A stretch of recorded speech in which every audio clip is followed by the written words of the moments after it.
puisque quoi qu'il arrive, cette mesure, elle doit être co-construite avec l'ensemble des acteurs, jeunesse, pour pouvoir vraiment avoir un dispositif qui réponde aux besoins des jeunes. Je vous propose qu'on ouvre la discussion avec toi, Salomé. Et donc, dans le cadre de ton engagement syndical, tu connais bien cette précarité étudiante. À l'UNEF, vous avez beaucoup travaillé dessus, beaucoup alerté le gouvernement à chaque fois sur la précarité des jeunes. Est-ce que tu peux nous en parler un peu plus ? Bien sûr, en effet, donc la précarité étudiante, c'est un sujet dont on parle ces dernières années, notamment avec l'apparition, avec toute la crise Covid, etc. Mais bon, il faut quand même rappeler que cette précarité existait avant le Covid, ce que beaucoup oublient parfois. Et voilà, la précarité étudiante au quotidien, c'est des chiffres que vous avez rappelés sur le nombre de jeunes qui sont dans une situation d'extrême précarité et puis des conséquences très directes. Quand on parle de fil de distribution alimentaire, en fait, c'est un étudiant sur deux qui saute un repas par jour, manque de moyens financiers. Et donc, c'est des conséquences qui sont très directes sur la vie des étudiants. Et puis, bien sûr, on développera après, mais un système en fait qui n'est absolument pas fait pour que les étudiants réussissent leurs études. Parce que derrière, ce qu'il faut rappeler, c'est que les étudiants aujourd'hui qui sont contraints de se salarier, qui sautent des repas, qui se chauffent pas, etc. C'est des jeunes qui ne sont pas en bonnes conditions pour étudier tout simplement, et dont on attend de plus en plus, avec de plus en plus de sélections, etc. Mais dont on attend de plus en plus en fait, qui réussissent de mieux en mieux leurs études, qu'ils arrivent à entrer en master avec des bonnes notes, etc. Et en fait une situation en face qui ne fait que s'aggraver. Et donc évidemment on alerte tous les jours en posant la question comment voulez-vous que les étudiants réussissent leurs études alors qu'ils ont faim toute la journée, quoi. Parce que c'est ça la réalité. Il y a un étudiant sur deux qui ne mange pas à sa faim. Et ça, c'est des chiffres où on a l'impression qu'à force de répéter les chiffres, on ne les écoute plus, en fait. On n'écoute plus ce que ça veut dire, mais c'est une réalité qui est très matérielle derrière et qui fait qu'aujourd'hui, la situation des étudiants en France est absolument catastrophique, quoi. Tout à fait. Et l'impact de sauter des repas, c'est aussi un impact sur sa santé. Donc c'est loin d'être anodin. L'UNEF porte la création d'une allocation d'autonomie. En quoi c'est différent de ce dispositif d'RSA pour les moins de 25 ans ?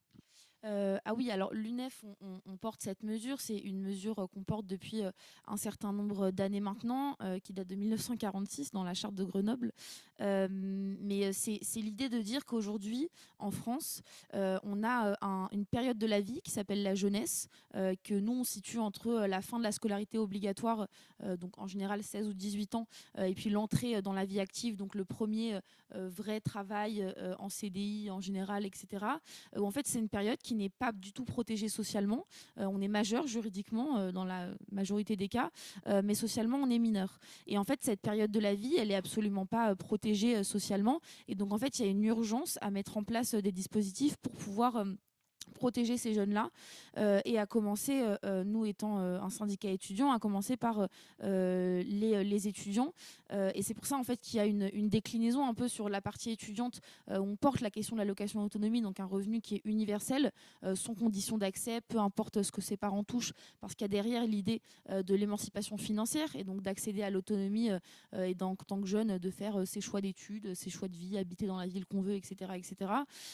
Et puis évidemment sortir les jeunes de la précarité, ce qui est quand même le premier objectif. Et puis ensuite, évidemment, sur la partie de la jeunesse qui n'est pas en formation, parce qu'il y a quand même un jeune sur deux qui est étudiant et donc un jeune sur deux qui ne l'est pas, il y a évidemment l'urgence de pouvoir ouvrir le RSA aux moins de 25 ans, par exemple, mais qui pour nous doit pas être la mesure qui doit être portée en totem comme étant l'alpha et l'oméga de la lutte contre la précarité de la jeunesse, mais ce qui contribuerait aussi de façon assez conséquente. Mais il y a aussi toutes les politiques d'accompagnement à l'emploi de la jeunesse, d'accompagnement vers les études, etc., etc., c'est un espèce de package en fait qu'il faudrait mettre en place pour évidemment protéger la jeunesse de façon sociale et concrète dans notre pays. Tout à fait. Du coup, je vais me tourner vers Marianne Floch, coordinatrice des jeunes écologistes. En effet, les jeunes écologistes portent des propositions pour l'ensemble de la jeunesse étudiante, mais aussi les jeunes qui travaillent, les jeunes qui sont ni en emploi ni en formation. Et donc, quels sont, peut-être nous parler aussi de l'enjeu pour ces jeunes-là ? Du coup, oui, je peux parler notamment aussi des jeunes travailleurs, des jeunes travailleuses. Tout d'abord, comme le disait Salomé, en effet, être jeune, donc on dit donc c'est de 16-18 ans jusqu'à un emploi stable. Avant ça, il faut trouver l'emploi stable. Et c'est vrai que dans le marché économique qu'on connaît, c'est compliqué pour un jeune de s'insérer. On nous demande toujours 2 à 3 ans d'expérience qu'on n'a pas, qu'on ne peut pas avoir pour pouvoir s'assurer d'avoir un revenu stable, d'avoir quoi que ce soit justement sur le long terme. Être jeune, c'est quelque chose de très difficile. C'est-à-dire que des années de 2002 à 2018, il y a 50% de pauvreté en plus. Donc, il faut quand même se rendre compte de l'ampleur de la chose. Et on parle bien de l'avant-Covid, déjà à l'époque. Donc, cette difficulté de trouver un emploi stable, elle se montre aussi par une précarité du coup, qui s'exacerbe. Et au-delà de ça, même quand on le trouve, c'est mal rémunéré. Parce qu'il y a aussi cette question-là d'être au SMIC en fait, à Paris. Être au SMIC à Paris, c'est pas vivre, c'est juste survivre au sein de la capitale et encore, quand on peut ne pas la quitter, tout simplement. C'est un marché du travail qui de toute façon est congestionné, qui est inadapté à la recherche de ceci. On fait compétition entre nous, entre jeunes, pour justement trouver un emploi. Moi, j'ai fait des entretiens d'embauche récemment où justement j'ai pu croiser 5-6 jeunes qui avaient exactement le même profil que moi et on se regardait en chien de faïence en se disant qui va être dévoré le premier. Donc c'est ça finalement être jeune aujourd'hui et de chercher un travail quand on en trouve un. Et pour après en trouver un, il faut aussi pouvoir le garder quand on n'enchaîne pas justement les CDD à répétition. Donc c'est aussi ça. C'est pour ça que nous, en tant que jeunes écologistes, on porte depuis longtemps cette question du RSA jeune et qu'on souhaite justement arrêter d'être un des seuls pays européens à ne pas le porter.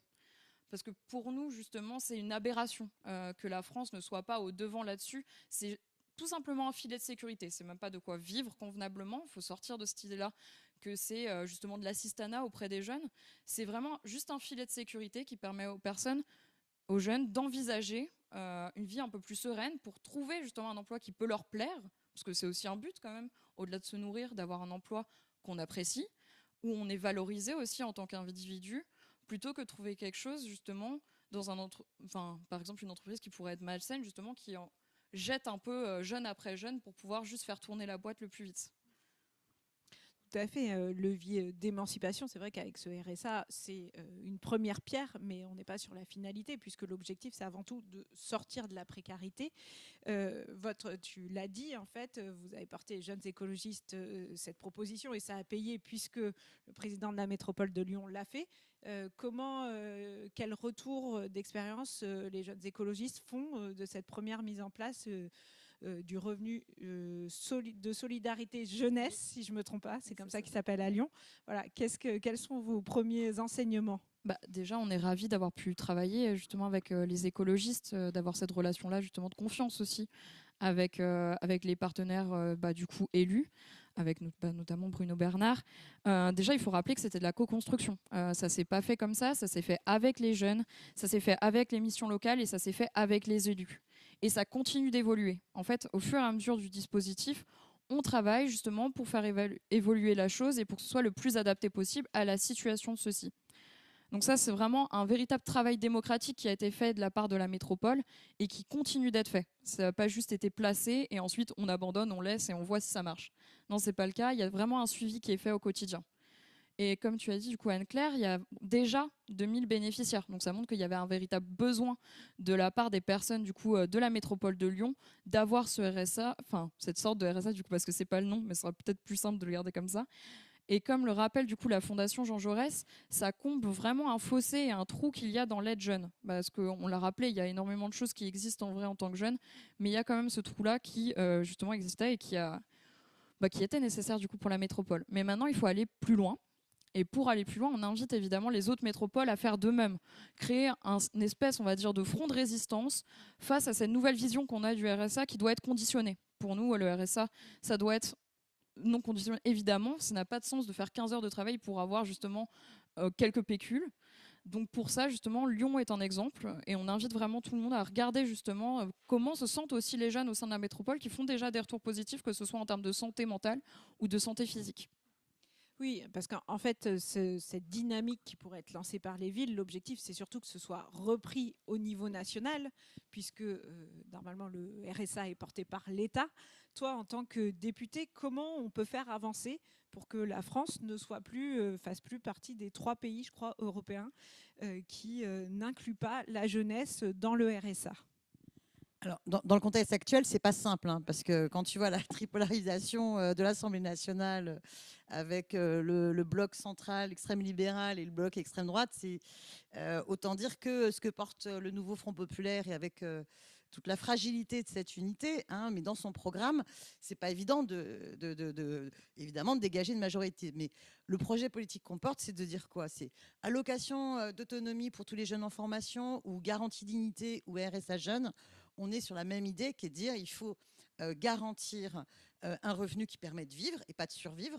Donc il faut aussi parler du montant. Hein. Je veux dire, le montant du RSA aujourd'hui, il est en dessous du seuil de pauvreté. C'est un problème. Donc la garantie dignité, elle devrait être à minimum au-dessus du seuil de pauvreté. Bon. Mais pour permettre à tous les jeunes de pouvoir se construire et se projeter. Quand on a eu la réforme sur la loi France Travail, on a vu vraiment ressurgir ce discours extrêmement libéral, réactionnaire, où les macronistes, en fait, ont rien inventé. Hein. Ils ont tout réchauffé. Le discours je dirais même pas LR, je dirais l'UMP ou le RPR, qui vise à dire que finalement, le RSA, c'est de l'assistanat. Donc d'ailleurs, ceux qui sont RSA, ils doivent justifier d'activité, sinon on leur coupe les vivres. Et pareil pour les demandeurs d'emploi, il faut absolument conditionner à ces 15 heures d'activité avec un système de flicage. Donc évidemment, quand on est dans cette logique-là, on ne cherche pas à étendre le RSA aux jeunes. Et leur logique, c'était au contraire de voir comment, dans le contrat d'engagement qui existait déjà avant la réforme, comment durcir et créer les conditionnalités et étendre ce modèle-là à tout le RSA. Donc on voit bien une logique complètement absurde, alors que c'est quand tu déprécarises que tu garantis de quoi vivre, que tu peux d'autant plus te consacrer pleinement à tes études, te consacrer à tes expériences et surtout pouvoir être dans un autre rapport de force dans l'entrée dans le monde du travail. Parce que tout ça, c'est pas simplement un mépris de la jeunesse, c'est une volonté de créer des rapports de force favorables à ceux qui veulent exploiter et donc qui imposent les jeunes à accepter n'importe quel petit boulot et à rentrer dans le monde du travail en devant accepter n'importe quoi puisque tu n'as pas le choix. Tu n'as pas le choix puisque tu es dans une situation de survie. Et l'illustration même de tout ce système, en fait, c'est l'ubérisation. Et j'en profite pour Placement faire un de produit, petit attention. moment promo du livre que tu as écrit Face à Uber. Et est-ce que justement le fait qu'il n'y ait pas ce RSA, qu'on soit dans une grande précarisation de la jeunesse, ça ne permet pas encore, enfin ça n'amplifie pas ce système d'ubérisation? Ben si, parce que en fait, l'ubérisation en 2 mots, c'est quoi? C'est finalement se passer de plus d'un siècle de conquis du mouvement ouvrier. C'est-à-dire tu travailles plus avec un contrat de travail, mais tu dois créer ton statut d'auto-entrepreneur. Et puis tu vas courir à livrer les pizzas, à faire chauffeur VTC. Ça, c'est les 2 secteurs ubérisés qu'on connaît le plus. Mais je sais que dans la jeunesse, de plus en plus sont confrontés à devoir créer un statut d'auto-entrepreneur. D'ailleurs, moi, je fais un petit appel à témoignages. Balancez-moi des témoignages justement sur toutes les fois où, pour un job, on ne vous propose plus un CDI. Ça, alors là, hein, on ne vous propose pas non plus un CDD, mais on vous demande un statut d'auto-entrepreneur. Et résultat, tu te retrouves à bosser alors que tu devrais faire tes études. Et en plus, ça ne te permet pas de cotiser à ta retraite. Et si tu as le moindre pépin de santé, tu n'es pas protégé par la sécurité sociale. Donc, il y a toute une bataille qui a été menée à l'échelle européenne de présomption de salariat, c'est-à-dire pour exiger que les travailleurs et travailleuses des plateformes voient leur statut requalifié en salarié. Et là, on mène la bataille pour la transposition dans le droit français. Et c'est valable pour les plateformes, mais c'est valable aussi pour n'importe quelle entreprise donneur d'ordre qui, au lieu de donner un contrat de travail, va profiter de l'ambiance pour imposer un statut d'auto-entrepreneur. Et là, il faut vraiment se rendre compte, parce que je sais qu'il y a des jeunes qui peuvent se dire « ouais, c'est bien, je suis mon propre patron », qui se fait avoir par ce discours-là. En même temps, il y en a beaucoup, en fait, c'est pas qu'ils sont à voir, hein, s'ils n'ont pas le choix. Mais c'est une belle grosse arnaque, et c'est une arnaque totalement illégale. Hein, normalement, dans le droit du travail, si vous êtes dans un rapport de subordination, c'est-à-dire que si votre travail dépend dans la politique tarifaire, dans le contrôle d'un donneur d'ordre, eh bien, vous êtes dans un rapport de subordination, vous devez être considéré comme salarié et donc bénéficier du Code du travail, de la protection sociale. Alors, j'en profite pour passer un petit message. Donc, vous pouvez poser vos questions et nos intervenantes peuvent y répondre en direct. Donc, n'hésitez pas à poser votre question. Et pour rebondir aussi sur, parce qu'il y a toujours ce croisement d'inégalités. En fait, ce système, il est encore plus prédateur vis-à-vis des jeunes des quartiers populaires, où on voit en fait dans les quartiers populaires, le seul indicateur à la hausse, c'est cet indicateur de création de micro-entreprises. Donc en plus, c'est un système qui vient en particulier, et je pense que tu l'as vu en tant qu'élu local, en particulier qui est du coup utilisé par les jeunes des quartiers populaires qui n'ont pas d'autres moyens de s'en sortir, entre déterminisme social à l'école, discrimination à l'embauche. Toi, tu as été aussi élu local, élu de terrain. Au-delà de ce RSA, comment tu vois l'engagement d'une collectivité vis-à-vis de la jeunesse? Déjà, je pense que une collectivité, y compris une collectivité comme Paris, c'est pas rien. Paris, c'est la capitale. Donc déjà, je pense qu'une collectivité pourrait être comme Paris, pourrait être beaucoup plus dans la résistance. Par exemple, tu prends la question de la contre-réforme du RSA.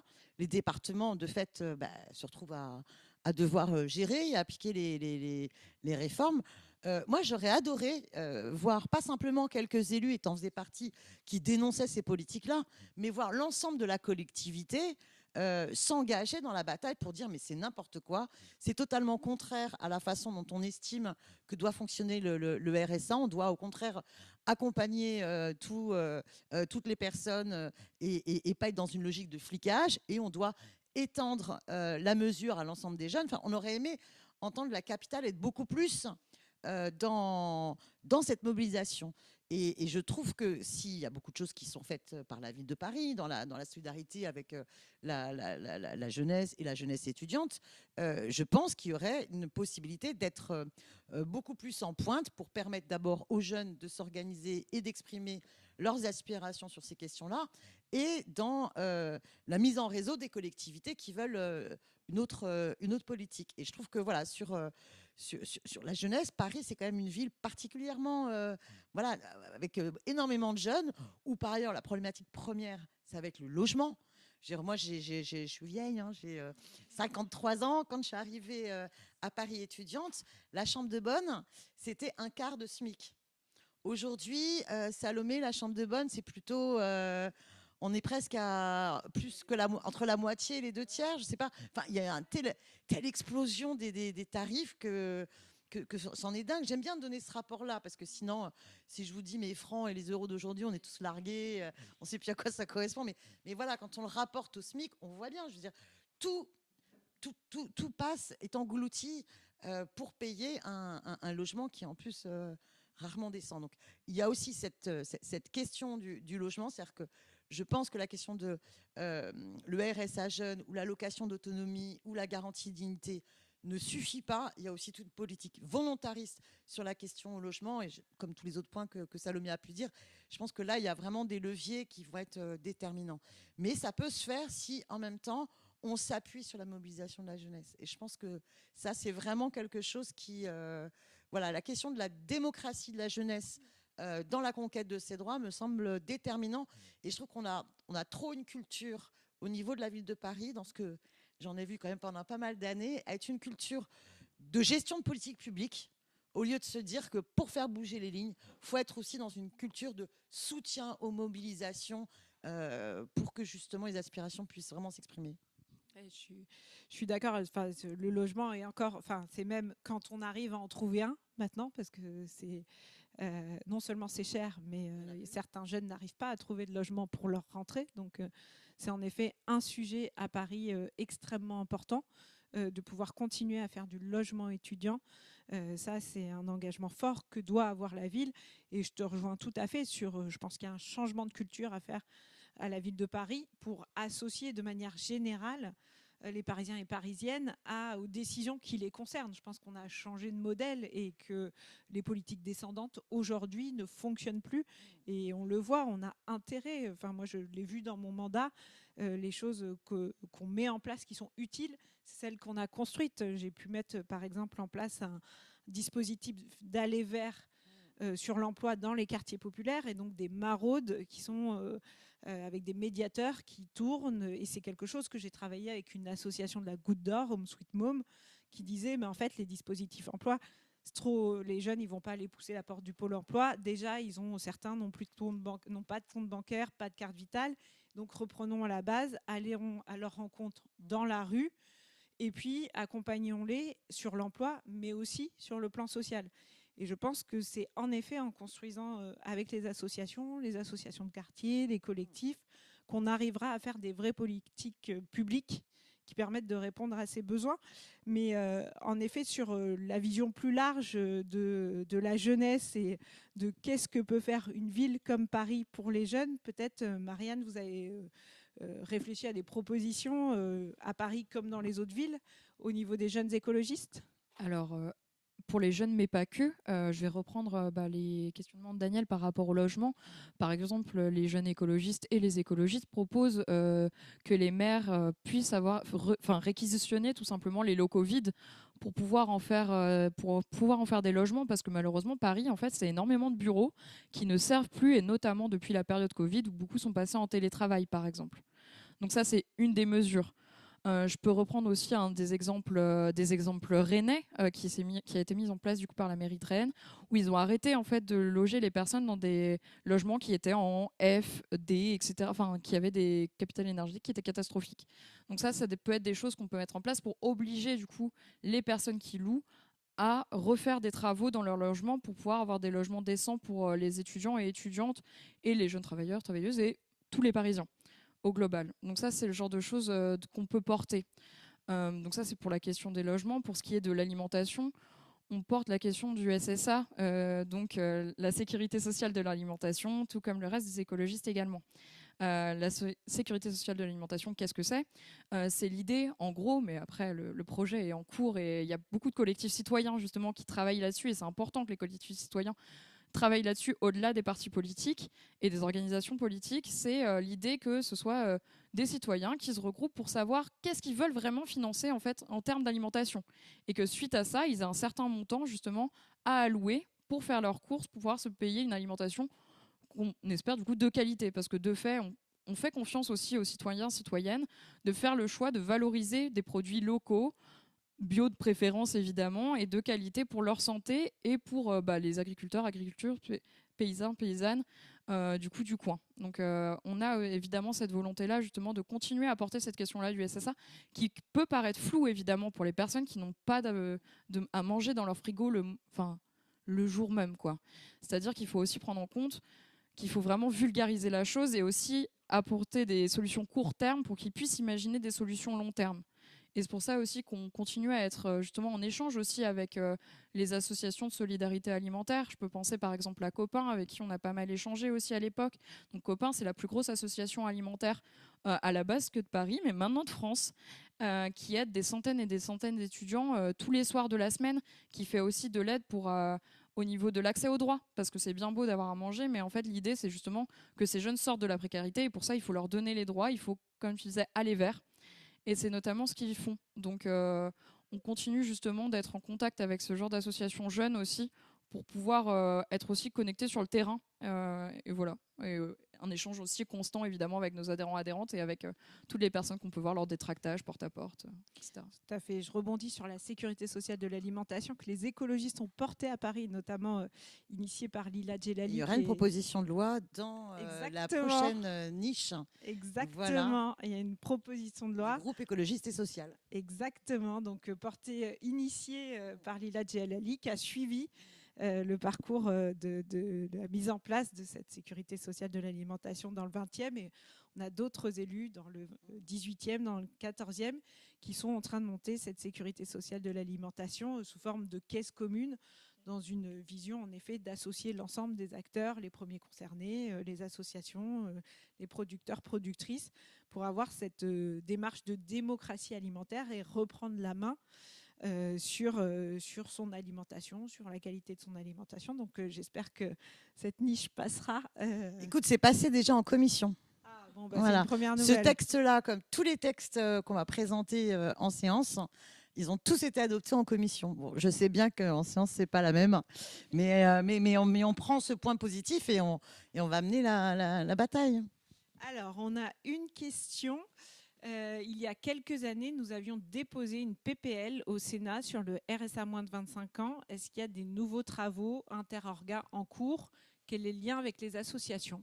Est-ce que toi, tu... Alors, moi, j'étais voilà, sur d'autres thématiques, voilà, mais il faut qu'on refasse, le point à l'Assemblée pour voir comment reprendre aussi ce texte et comment continuer la bataille, sachant que je trouve que le terme de RSA jeune, ça permet tout de suite de capter quelle est l'injustice totale du non-accès des jeunes au RSA. Voilà, mais il faut aussi tout de suite passer à autre chose, quoi, parce qu'il y a une vraie bataille pour que le montant soit plus important.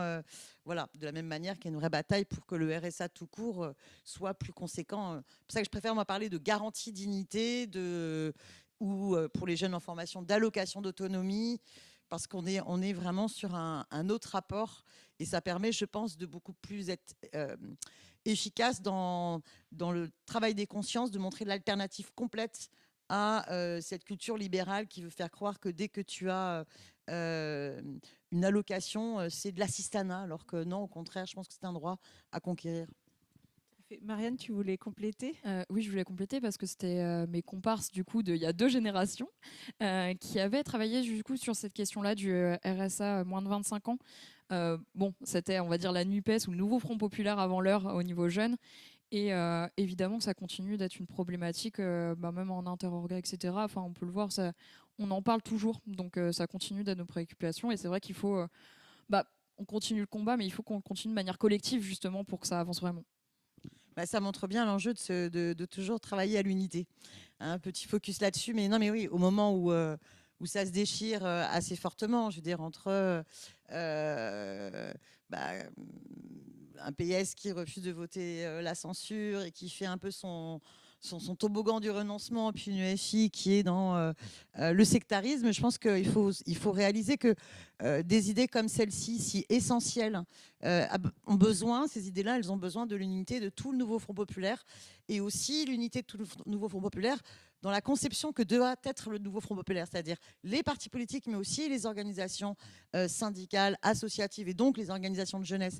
Et là, la jeunesse, elle a un rôle déterminant, hein, parce que c'est quand même la jeunesse qui a permis que le nouveau Front populaire advienne. Moi, je n'oublie pas que ça a été les jeunes qui, devant les locaux des écologistes, disaient ne nous trahissez pas, unissez-vous. Bon, donc je pense que la jeunesse, elle a aussi un rôle de bousculer tous les appareils pour leur dire arrêtez vos conneries là. Si vous n'êtes pas unis, on se tape les fachos en 2027. Alors que si vous êtes unis et qu'on crée les mobilisations il y a un autre projet alternatif essentiel qui peut se mettre en place. Et cette union de la gauche, c'est aussi le moyen de relancer des conquêtes sociales, parce que c'est vrai que face à à la Macronie, l'extrême droite, système complètement libéral, capitaliste, on est, nous, à gauche, peut-être souvent en défense des services publics, et on l'a fait ensemble sur les centres de santé, sur Bichat, contre la fermeture des lycées pro aussi.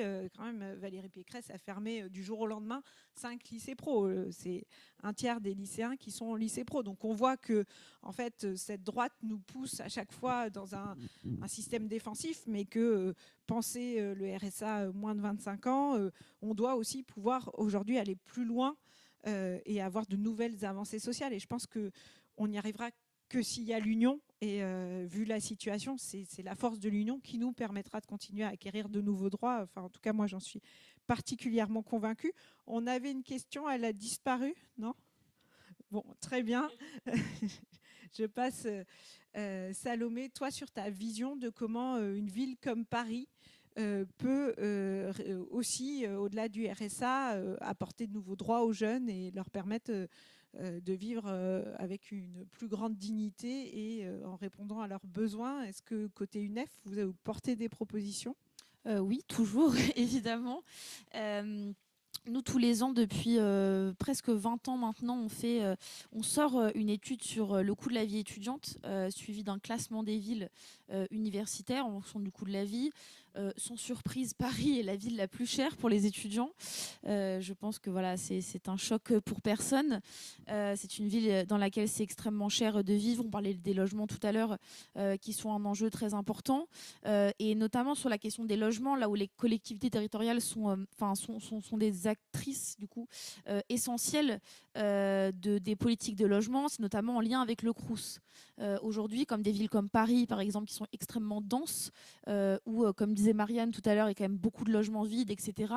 Nous, à chaque fois voilà, qu'on parle avec des mairies, etc.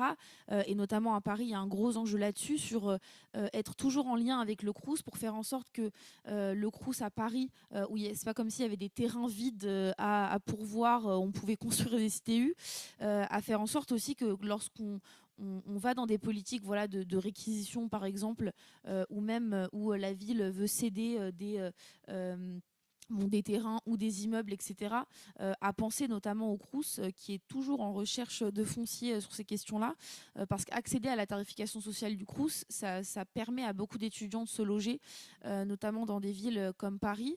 Ensuite, il y a évidemment toute la question, on parlait de l'alimentation tout à l'heure, qui est assez essentielle. Je pense que les villes aujourd'hui sont un acteur, et Daniel tout à l'heure parlait de toutes les questions. Au niveau national, on a du mal aussi à imposer un changement de société. Avec l'Assemblée qu'on connaît aujourd'hui, où c'est compliqué de changer les choses. Et donc, nous, on est assez convaincus que les collectivités territoriales doivent être en fait des remparts face à cette politique nationale qui avance pas, qui n'arrive pas à avancer, et où en fait, en effet, il faut écouter, et voir le nombre d'étudiants qu'il y a à Paris qui galèrent, réfléchir aussi, je pense en parlant, mais à la question des transports à Paris. Il y a des départements, par exemple, je pense au 94, qui aident les jeunes à payer une partie de leur Navigo. À Paris, ville, département, c'est des choses qui pourraient être mises en place aussi, par exemple. Un Navigo, alors évidemment, il y a le pass imaginaire qui fait que c'est moins cher pour les étudiants, mais quand on sait qu'il y a un étudiant sur 3 qui, après avoir payé son loyer, n'a plus que 100 € de reste à vivre, quand il faut payer plus de 40 € par mois pour son Navigo, à la fin il reste plus que 60 pour manger, etc. C'est des choses qui pourraient être mises en place par la ville, donc sur l'action du logement, transport, et puis ce qui derrière aussi découle sur la question de l'alimentation, etc., où on aurait de plus en plus de choses, de moyens pour vivre. Et puis, pour finir aussi, je pensais alors, c'est pas forcément des politiques qui seraient mises en place, mais il y a en effet la question, comme Daniel le disait tout à l'heure, des prises de position des villes. On sait très bien que quand Paris parle via son maire, ça va avoir un impact aussi sur les politiques nationales.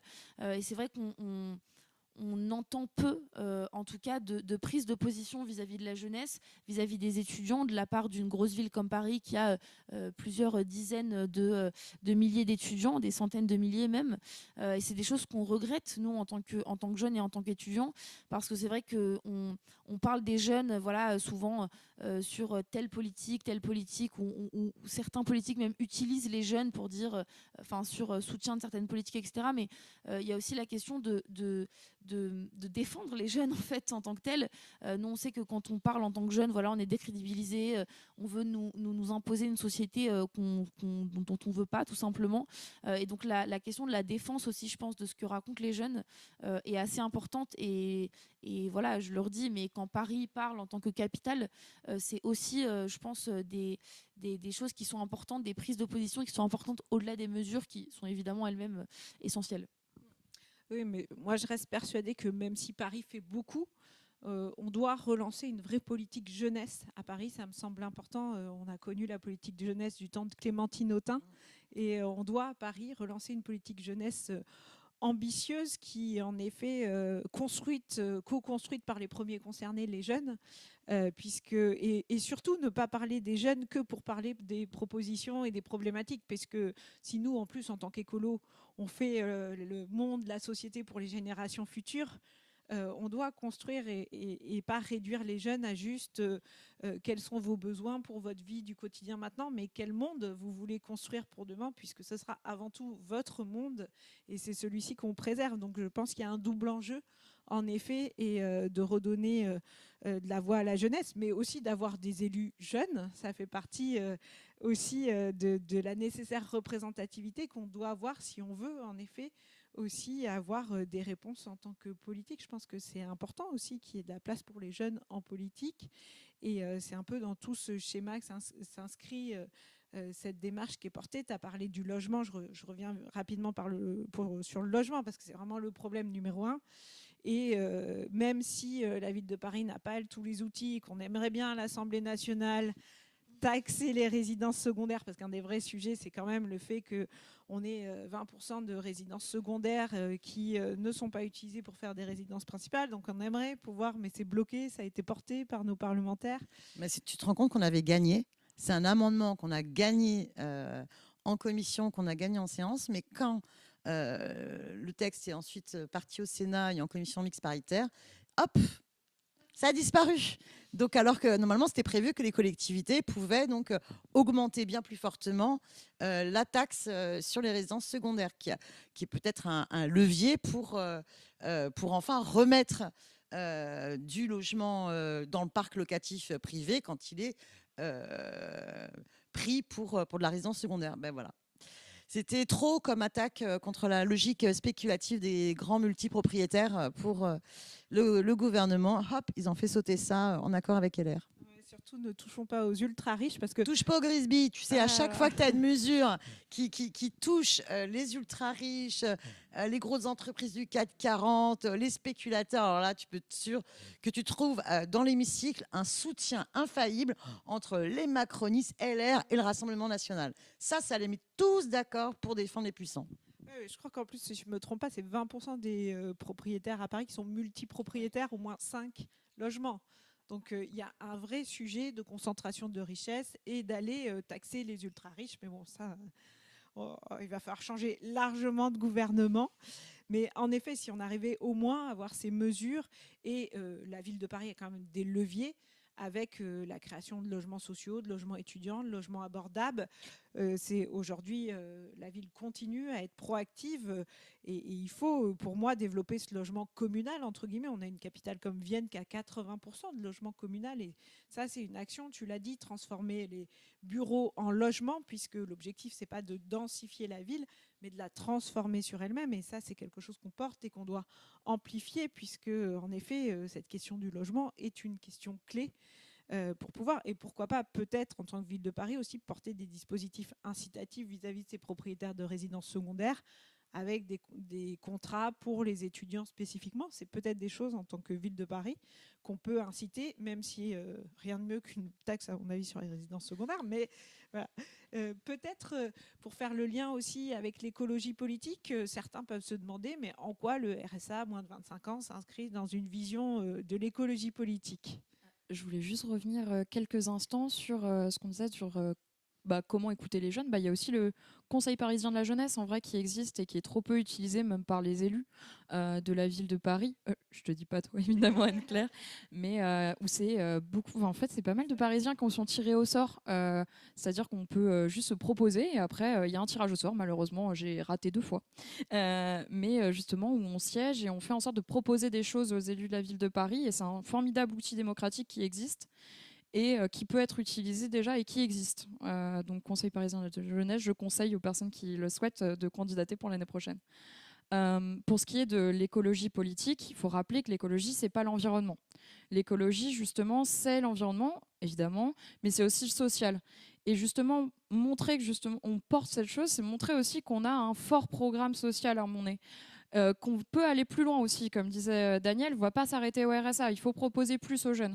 Il faut proposer plus, du coup, que ce soit pour les logements, pour la nourriture et même pour l'aide, parce que c'est pas avec un RSA qu'on vit, évidemment. Et aussi, l'écologie politique, c'est rappeler que c'est de la lutte des classes. Tout simplement, on va repartir sur le B à bas. Les jeunes sont précaires, on fait partie de la classe des personnes défavorisées. Il faut justement lutter tous ensemble.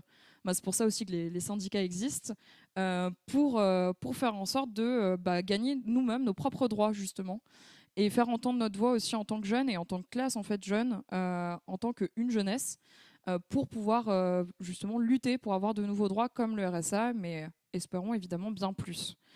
Donc l'écologie politique, justement, c'est bien. Enfin, c'est pour ça que je trouvais ça intéressant justement que tu nous invites sur ce sujet-là, du coup, Anne-Claire.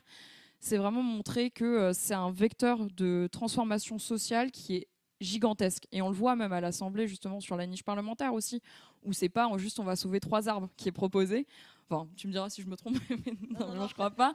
On n'a rien contre sauver 3 arbres. Mais il y a une ambition qui est, bien plus grande.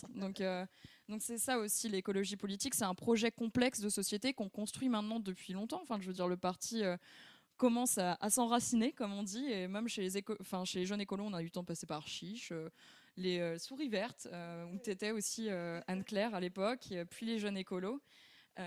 Donc voilà, c'est un programme complet dont le RSA Jeunes et les mesures jeunes en général font partie. Ah oui, il y a 15 ans, je suis arrivée chez les jeunes écologistes, donc en effet, j'ai connu, et je pense que tu fais bien de rappeler que c'est la lutte des classes, la lutte contre toute forme de domination et d'oppression, y compris vis-à-vis de la nature. C'est bien ça, le fondement de l'écologie politique, il est là, et c'est comme ça que ça articule, et c'est vrai que je suis contente que cette question de la lutte contre les inégalités sociales et comment on fait une écologie qui s'adresse d'ailleurs, moi c'est comme ça que je l'ai portée quand je suis devenue élue en 2020, j'ai demandé à être adjointe à la politique de la ville, parce que pour moi cette écologie elle s'adresse en particulier aux plus précaires, parce que pour eux c'est la double peine, puisque c'est aussi eux qui sont le plus touchés par le changement climatique. On le voit dans les arrondissements du nord-est, le long du périphérique. C'est 500 000 personnes qui vivent le long du périphérique et qui subissent la pollution, les nuisances sonores. Et donc, on a besoin de faire cette écologie, cette transformation écologique qui doit être vraiment radicale face aux enjeux aujourd'hui. Elle doit être source de justice sociale. Et c'est là où, et peut-être c'est aussi quelque chose qui a fait que tu nous as rejoints dans ce groupe écologiste, mais c'est aussi par la défense du service public. La défense du service public qui est un élément indispensable pour faire en sorte de réussir cette transformation écologique. Mais moi, j'aime bien l'intitulé justement du projet du nouveau Front populaire. En fait, on est là pour répondre, satisfaire les besoins, voilà, et les besoins sociaux et les urgences écologiques. Ça montre bien que la radicalité, c'est s'attaquer à la racine des choses. On est dans un système capitaliste, productiviste, où il faut permettre à certaines petites poignées de se faire du profit sur tout et n'importe quoi, et peu importe les conséquences, que ce soit en termes de pauvreté, que ce soit en termes de non-viabilité de notre planète par ces logiques-là. Là, on change complètement le paradigme. Et non, on est là pour répondre, satisfaire des besoins impératifs, répondre aux urgences écologiques, et on dégage les moyens pour y répondre. Donc, on n'est pas dans cette course effrénée, consumériste, productiviste.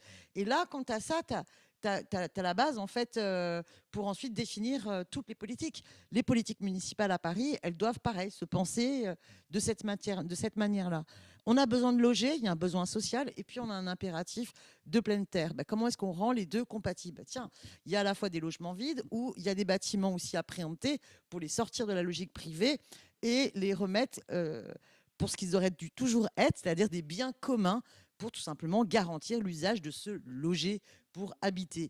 Et dedans, on se dit, il y a une priorité, c'est la jeunesse, parce que c'est l'avenir, et puis parce que sur Paris, moi, je sais que je suis allée vivre à Paris à partir du moment où j'ai eu mon bac, parce que voilà, j'étais à 100 km, et donc c'était pas possible d'aller à la fac autrement que de venir vivre sur Paris. Donc comment est-ce qu'on crée une ville habitable, et comment est-ce qu'on estime que c'est plus important que de chercher à chaque fois à être la ville attractive aux investisseurs privés, à la marchandisation et à la financiarisation de la ville. Donc il y a vraiment, pareil, un paradigme à changer dans les politiques municipales, sortir de la logique capitaliste qui a aussi sa traduction en termes de politique municipale. Moi, je l'ai vu dans les dernières années sur le, comment dire, jusqu'à... c'était en quelle année qu'il est parti, Jean-Louis Missica ? Voilà, 2020. Moi, c'était ma bête noire. Alors, j'étais dans une autre posture. Moi, j'étais élue d'opposition de gauche. Mais vraiment, pour moi, Jean-Louis Missica incarnait une logique libérale de privatisation des politiques d'urbanisme, où, au lieu de se dire, tiens, c'est quoi les besoins en termes de logement étudiant ou en termes de bâtiments intergénérationnels pour penser aussi aux aînés et penser à une mixité. Comment est-ce qu'on crée la mixité d'usage dans un quartier? Non, c'était bon, ben, on va permettre aux entreprises privées, aux investisseurs de s'éclater sur la ville, et peu importe que les projets ne répondent pas à ceux pour qui la ville devrait être faite. Là, on était vraiment arrivé au bout du bout, quoi. Des immeubles ponts au-dessus du périphérique, construire sur les talus. Enfin, nous, on s'est battu contre un projet où les étudiants étaient mis le long du périphérique, vraiment. Et donc, c'est des projets comme ça. Il faut finir. Il faut en effet transformer la ville sur elle-même. Et on fait aussi ce lien entre écologie et moi, je le vois dans ma délégation à la santé. Parce que quand on transforme la ville, on améliore aussi la santé. On le voit, on a réduit la place de la voiture, la végétalisation sous l'impulsion des élus écologistes. Et on voit les études, moins 40% de pollution. Or, derrière ce qu'on veut nous faire croire sur les enjeux, sécurité, la première préoccupation des Français et des Françaises, c'est la santé. Et donc ça montre bien que cette écologie qui va nous permettre de garder un monde vivable, dès maintenant, c'est du mieux pour la santé. Et c'est aussi toute une politique, quand on parle de santé, toute une politique qu'on peut porter vis-à-vis des jeunes. Moi, je travaille sur l'ouverture de centres de santé dans les universités, qui sont, à mon avis, quand on voit aussi à Paris les questions de désertification médicale, de dépassement d'honoraires, l'importance d'avoir, et ça c'est un combat qu'on mène ensemble, de préserver une offre de soins en secteur 1 à Paris, qui est largement menacée aujourd'hui, mais c'est aussi un combat qu'on doit porter qui se rattache à toutes ces questions. Et on voit à quel point cette question elle est écosystémique et qu'en effet, il ne peut pas y avoir de transformation écologique sans réduction des inégalités. Alors je crois qu'il y a une réaction. Ouais, transport gratuit pour les moins de 26 ans. Oui, on est à fond pour. C'est vraiment une question, la gratuité des transports, on en a parlé tout à l'heure. Ouais. Hein, c'est franchement la gratuité des transports. Et pareil, sans condition de ressources pour tout le monde, pour que vraiment chaque nouvelle génération ait d'abord l'automaticité du recours au transport public, mais c'est aussi Vélib qui devrait être gratuit. Enfin voilà, tous ces transports-là doivent être gratuits pour vraiment à la fois changer le mode de déplacement dans les cultures, et puis surtout tout simplement parce que c'est une nécessité. Salomé, tu avais rappelé les chiffres, quoi. Je veux dire, même avec les aides de la région, le reste à charge, il est trop important quand on voit les faibles ressources des étudiants une fois le logement payé, quoi. Il y a un système à Paris de remboursement, mais aujourd'hui, il faut avancer et il faut changer ce système où il faut que ce soit gratuit sans avance de frais.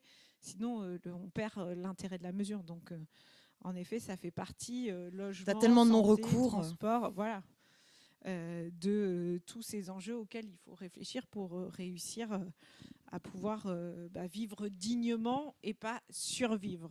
Je ne sais pas s'il y a d'autres questions. Ça chemine vers la fin. C'était.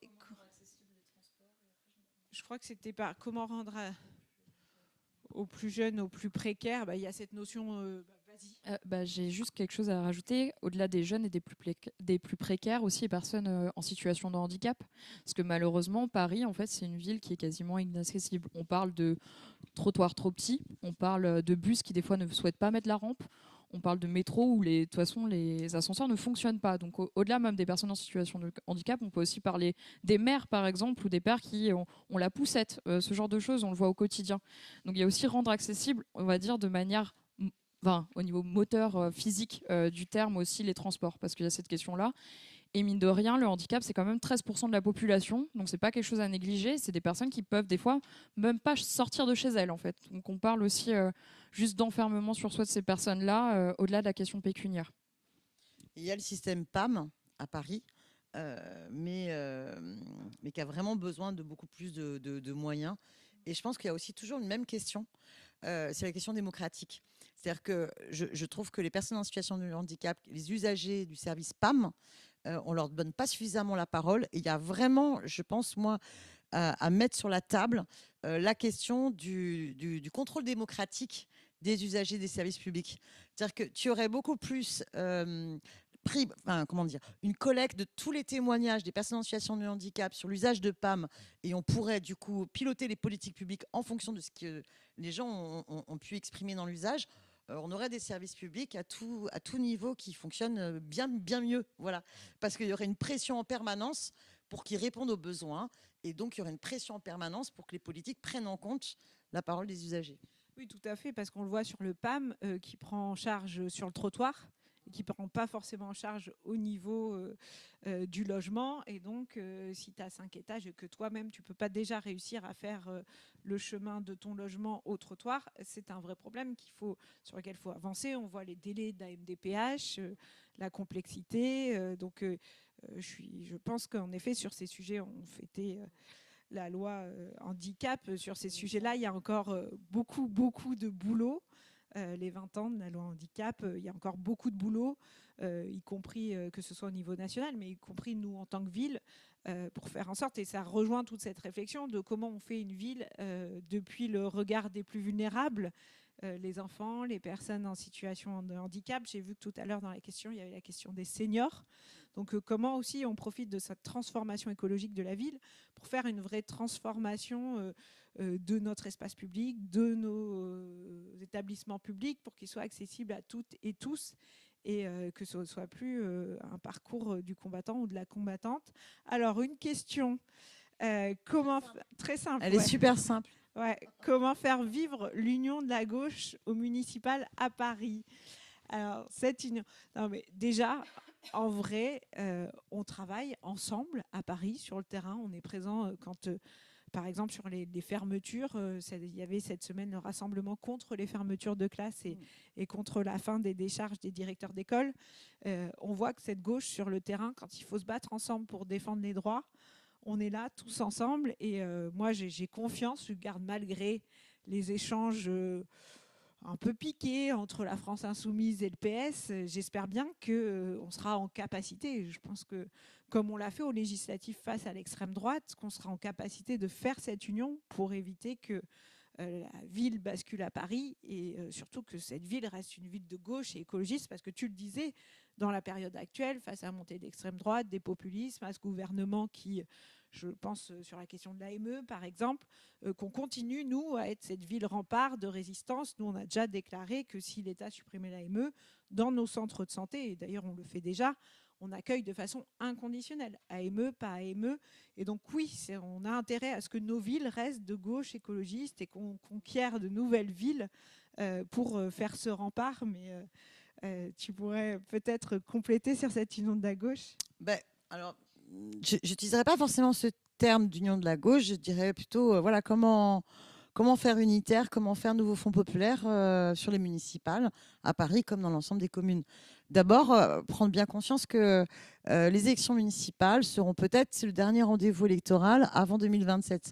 Donc déjà, est-ce qu'on réalise bien que Marine Le Pen, si elle gagne la présidentielle à la tête des institutions de la Ve République, c'est terrifiant comme... Enfin, je veux dire, ne comparons pas cela à l'Italie. Ce sera bien plus dangereux vu les institutions de la Ve République. Et j'espère que tout le monde a bien conscience qu'il y a un agenda de l'extrême droite, une internationale de l'extrême droite, qui a un agenda clair de manière internationale pour peser et faire basculer le maximum de pays à l'extrême droite. Donc, on est quand même dans cette configuration-là. Donc, oui, la question de l'unité, elle est super importante. Après, je pense qu'on crée les conditions de l'unité, pas sur n'importe quel contenu. C'est vrai que c'est pour ça que moi, j'ai été pendant longtemps une élue d'opposition de gauche, parce que je n'étais pas forcément d'accord avec la façon dont les socialistes faisaient une politique d'accompagnement du système, et c'était toutes les années de renoncement de Hollande. Et je pense que en 2022, avec la NUPES, puis en 2024, cette question des gauches irréconciliables, elle a été tranchée. Il y a eu un programme Nouveau Fonds populaire qui assume clairement un programme écologique et social totalement différent de la période antérieure. Donc, puisque ce débat-là est derrière nous, cette unité, il faut la faire fructifier à travers ce programme. Donc, sur les municipales, que ce soit à Paris ou ailleurs, ça peut se traduire par l'unité dès le premier tour ou l'unité au second. Mais en tous les cas, ça doit d'abord s'aborder par la question du contenu. Mais je pense que c'est vraiment essentiel. On ne veut pas que la droite prennent Paris. 2, on est capable, avec la belle dynamique qui a été faite à l'échelle nationale aux précédentes législatives, de faire en sorte non seulement que les communes de gauche restent à gauche, mais qu'il y en ait des nouvelles qui basculent. Mais par contre, pas de conneries, quoi. Ça veut dire que la question de la stratégie unitaire, elle est essentielle. Et quand j'en entends certains qui se gaussent et qui reviennent dans les oppositions, moi je suis désolée, retrouver l'image de Mélenchon face à Hollande, c'est la garantie pour que Marine Le Pen gagne. Donc, à l'échelle aussi de l'ensemble des communes, je pense qu'il va y avoir un engouement de citoyens à prendre en main leur destin au niveau communal, aussi parce qu'il y a cette conscience qu'à l'échelle nationale, il ne faut pas laisser l'extrême droite l'emporter. Tout à fait. Et tu le disais tout à l'heure, le fait de faire cette union de la gauche avec les acteurs de la société civile qui est importante. Et c'est vraiment les militants et militantes écolos ont voté et sont déter pour faire cette union de la gauche. Cette unité, je reprends tes propos, cette unité de la gauche. Et on a vraiment ce souhait de pouvoir rassembler la gauche. Et je pense que c'est important qu'on puisse rassembler. Moi, je travaille vraiment à rassembler la gauche dès le premier tour. Je pense que c'est indispensable, dès le premier tour, d'envoyer ce message fort qu'on souhaite que la ville de Paris reste une ville de gauche et écologiste. Et on doit prendre nos responsabilités. Oui, je voulais ajouter un petit mot parce qu'en effet, Daniel rappelait un petit peu l'historicité de ce qui se passe et le moment extrêmement grave qu'on vit. Et je pense aussi que, voilà, je prends ma casquette de syndicaliste, mais quand on voit aussi que le mouvement social, nous en tant que syndicat, on est quand même sorti de notre réserve qu'on avait sur les élections. Voilà, on n'a pas l'habitude en tant que syndicat professionnel ou étudiant d'appeler pour tel ou tel candidat. Bon là, c'était évidemment pour des candidats, un front, le nouveau Front populaire. Mais c'est aussi pour rappeler voilà, que lorsque le mouvement social, qui pourtant a l'habitude de ne pas prendre, enfin on a quand même une forte tendance en France avec une séparation assez stricte entre le partisan et le syndical, où en fait justement on est sorti de cette posture-là au vu de ce qui était en train de se passer et de la gravité des événements. Je pense que c'est des choses aussi qui ne doivent pas être oubliées. Et quand on parle, quand on a appelé à voter Nouveau Front Populaire et qu'on a dit, voilà, c'est pas un vote en blanc non plus qu'on fait, enfin, c'est pas une carte blanche, parce que derrière, on sera là aussi dans la rue pour faire en sorte que ce sur quoi on a voté soit appliqué, dans la mesure du possible, bien sûr, au vu de la configuration de l'Assemblée. Mais voilà, je pense qu'on voit aussi là sur les municipales, c'est aussi des choses qui doivent être entendues par les politiques de façon générale. C'est que au vu de la situation extrêmement grave, en effet, à Paris, on a l'impression, enfin moi, en tant qu'électrice parisienne, je me suis souvent dit qu'on était un petit peu protégé à Paris. Voilà, l'extrême droite n'est pas si haute que ça, etc. Mais en fait, c'est plus vrai du tout. Enfin, c'est plus vrai parce que de toute façon, oui, en effet, si Marine arrive ou Jordan, peu importe qui ce sera, arrive en 2027, c'est pas parce qu'on sera parisien qu'on va échapper à tout ça. Mais en tout cas, sur les municipales, en effet. Je pense qu'il ne faut pas oublier que oui, les acteurs de la société civile, le mouvement social a appelé à faire barrage, mais aussi parce que le moment était grave et que quand nous on voit en tout cas que en tant qu'électeurs syndicalistes, ce qui est en train de se passer parfois dans cette unité en laquelle on a cru, c'est aussi des choses qui nous attristent et qui nous font peur, et on espère évidemment que les prochaines élections donneront pas en tout cas la gauche dans ce même spectacle, quoi, si je puis dire. Oui, justement, on a des collectifs de jeunes du nouveau Front populaire qui se forment à Paris. Donc, en effet, on le disait, cette jeunesse aussi, peut-être que je voyais que tu voulais rajouter. Oui, alors moi, du coup, je représente plutôt le fédéral, mais évidemment, mes camarades, du coup, au niveau Île-de-France, travaillent au quotidien avec les partenaires, que ce soit de l'après, que ce soit les jeunes insoumis, les jeunes socialistes et les jeunes générations. On travaille tous et toutes ensemble justement pour construire la suite. Comme le disait si bien Daniel, on a été présent devant le local avant la création du nouveau Front populaire, on le sera encore. Et on rappellera ne nous trahissez pas, union, union, union. On continuera à être présent parce qu'il ne faut pas oublier que 2026, ça peut être l'entrée de l'extrême droite au Conseil de Paris. Et vraiment, il faut vraiment le garder en tête parce que c'est un symbole quand même qui peut tomber cette fois-ci en 2026 et il faudra que les personnes soient à la hauteur. Nous, en tout cas, on le sera. Les organes de jeunesse, je nous fais confiance justement là-dessus, mais on compte aussi sur nos partenaires justement pour faire de même. En tout cas, vous pouvez compter sur moi pour être méga déter pour qu'on arrive à faire cette union avec la société civile pour les municipales à Paris, parce que je te rejoins en fait. Cette union, elle est importante aussi dès le premier tour pour des arrondissements comme ceux de l'Ouest, où on voit les scores zémoristes dans le 16, 17e. Enfin, on voit quand même qu'il y a eu un député au deuxième tour, aux dernières législatives. Donc, elle est importante, cette union, et on doit continuer de la porter. Peut-être, je vous propose qu'on s'achemine vers la fin. Un grand merci à vous pour ces échanges.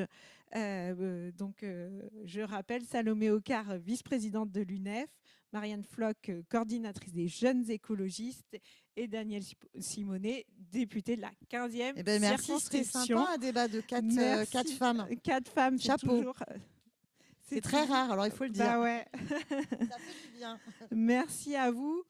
Merci pour ces discussions. On voit qu'on doit placer cette jeunesse au cœur de notre société, de notre programme d'union de la gauche. Et en tout cas, cette première mesure du RSA pour les moins de 25 ans, qui est une première proposition pour sortir de la précarité, mais comme on l'a vu, qui doit s'accompagner de nombreuses avancées pour pouvoir permettre à notre jeunesse de vivre dignement. Merci à tous ceux qui nous ont suivis ce soir. Dans le cadre de cette élection municipale, bien sûr, je continuerai à porter ce RSA pour les jeunes et on se retrouvera sur d'autres webinaires pour aborder d'autres sujets comme par exemple la mutuelle municipale, qui est aussi un sujet important. Donc merci à toutes et à tous et à bientôt.